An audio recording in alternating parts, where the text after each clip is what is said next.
እግዚአብሔር የሰጠኝን ዕድል መጠቀም ነበረብኝ ትላላችሁ ወዳጆች ሆይ። ያ የጭንቅ ቀን ሳይመጣ፣ ያ የመከራ ቀን ሳይመጣ፣ ያ አጣብቂኙ ቀን ሳይመጣ የእግዚአብሔር ኢየሱስ ክርስቶስ የምንድንበት ብቸኛ መዳኛችን ነው። እርሱ ከኃጢአት ያድነን።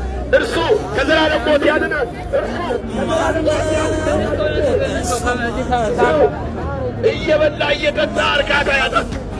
ሰው እየለበሰ ይበርደዋል። ሰው በሰው ተከቦ ብቸኛ ይሆናል።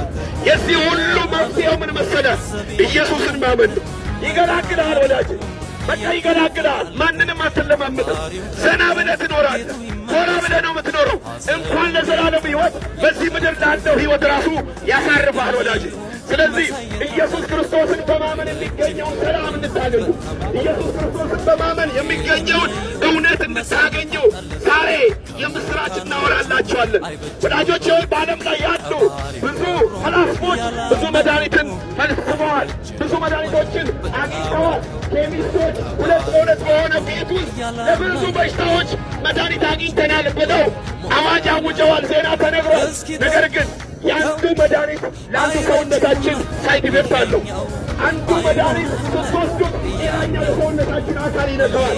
ይሄ ኢየሱስ ግን ሳይድ ኢፌክት የሌለው መድኃኒት ነው። የጎንዮሽ ጉዳት የሌለው መድኃኒት ነው።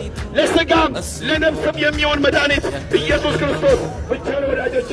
ሲናገር በዮሐንስ ወንጌል ምዕራፍ 10 ላይ